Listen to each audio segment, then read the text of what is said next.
আসসালামু আলাইকুম বন্ধুরা, welcome back to my channel. কেমন আছো তোমরা সবাই? আশা করছি সবাই ভালো আছো। আলহামদুলিল্লাহ আমিও ভালো আছি। আবারও অনেক দিন পর তোমাদের সামনে হাজির হয়েছি আজকে নতুন একটা ভিডিওর সাথে। তো আজকে আমি তোমাদের সঙ্গে শেয়ার করব একটা সিমাইয়ের রেসিপি।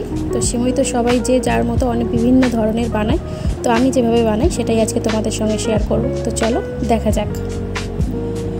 তো চলে এসেছি আমি এখন কিচেনে। এই যে আমি নিয়ে নিয়েছি এই সিমাইটা। তো এটা হচ্ছে সুজির সিমাই। এখানে আছে 200 গ্রাম প্যাকেটে, আর 200 গ্রাম সিমাইয়ের জন্য আমি এখানে নিয়েছি 500 ml দুধের প্যাকেট, আর নিয়েছি কিছুটা কাজু আর কিশমিশ আর ঘি। তো এখানে তোমরা ড্রাই ফ্রুটস হিসেবে যে যার পছন্দ মতোই নিতে পারো। আমি এখানে কাজু আর কিশমিশটাই, যেহেতু আমাদের বাড়িতে সবাই খেতে পছন্দ করে, তাই আমি কাজু আর কিশমিশটাই নিয়েছি। তোমরা চাইলে অন্য ড্রাই ফ্রুটসও ব্যবহার করতে পারো। আর দুধটা আমি এখানে রেড কাউ নিয়েছি, তোমরা যে যার পছন্দ মতো নিতে পারো।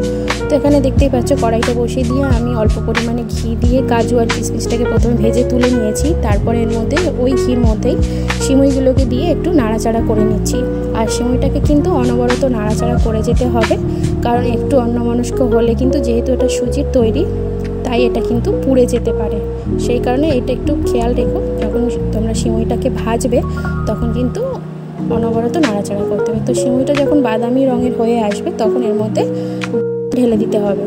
তো এখানে আমি সিমুইটা অল্প পরিমাণেই বানাচ্ছি, তো কিন্তু করিনি, পুরোটাই র মিল্কেই বানাচ্ছি। তোমরা চাইলে সামান্য একটু পানি অ্যাড করতেও পারো যদি সিমুইয়ের পরিমাণটা বেশি থাকে। যেহেতু আমি 200 গ্রাম বানাচ্ছি, তাই এখানে আমার 500 ml দুধ যথেষ্ট।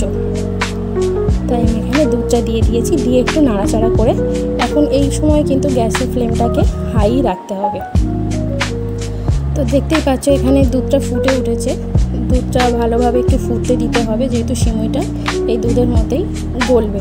তো দুধটা ভালোভাবে ফুটে গেলে, এখন আমি একটু দুধটা আমার কমে গেছে, সেই সময় আমি গ্যাসের ফ্লেমটাকে লো করে দিয়েছি এবং এর মধ্যে আমি 2টো এলাচ মুখটাকে একটু ফাটিয়ে এর মধ্যে অ্যাড করে দিলাম। সিমুইতে কিন্তু এলাচের ফ্লেভারটা ভালোই লাগে। তো তারপর এলাচটা দেওয়ার পরে আমি এখানে চিনি অ্যাড করছি। চিনিটা যেহেতু ঢাকনাটা আমার একটা আন্দাজ হয়ে গেছে, তাই আমি ঢাকনাতে করেই দিচ্ছি চিনিটা। তোমরা যে যার মিষ্টি যতটা দেবে সেই অনুযায়ী কিন্তু দেবে, কোনো কাপ বাটি যা কিছু ব্যবহার করে দিতে পারো পরিমাণটা বোঝার জন্য। তো আমি এখানে ঢাকনাতে করে 1 ঢাকনা চিনি দিয়েছি, ওটা মানে মাপলে 1 কাপ পরিমাণই হবে। মিষ্টিটা তোমরা যে যার মানে আন্দাজ অনুযায়ী দিও।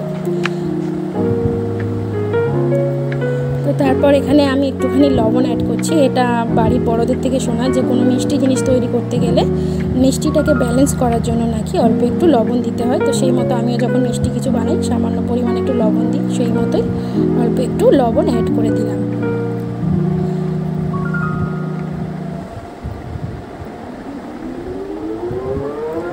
তো একটু নাড়াচাড়া করে গ্যাসের ফ্লেমটাকে আমি একটু বাড়িয়ে দিলাম, কারণ যেহেতু চিনিটা দিয়েছি, চিনিটা গলার জন্য একটু আমি ফ্লেমটাকে হাই করে দিলাম। যেহেতু এটা দুধের জিনিস, সবসময় কিন্তু খেয়াল রাখতে হবে এবং একটু অন্যমনস্ক হলে চলবে না, তাহলে কিন্তু তলায় লেগে যেতে পারে।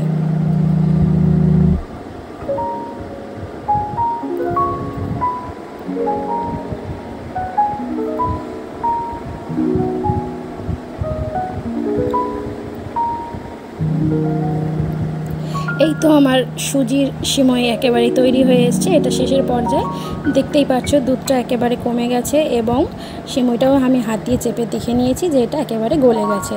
একদম শেষের দিকে আমি যে ড্রাই ফ্রুটসটা ভেজে রেখেছিলাম সেটার মধ্যে অ্যাড করে দিয়ে নাড়াচাড়া করে নিয়েছি। এই তো তৈরি হয়ে গেল আমার সুজির সিমাই। তো কার রেসিপিটা ভালো লেগেছে জানিও। লাইক, কমেন্ট, শেয়ার আর সাবস্ক্রাইব করে দিও প্লিজ। আর বাড়িতে তোমরা এটা ট্রাই করে দেখতে পারো এবং ট্রাই করলে অবশ্যই জানিও যে তোমাদের কেমন লেগেছে। তো এই যে আমার হয়ে গেছে, আমি গ্যাসের ফ্লেমটাকে অফ করে দিলাম। তো আবারও তোমাদের সঙ্গে দেখা হবে পরের ভিডিও। ততক্ষণের জন্য টাটা।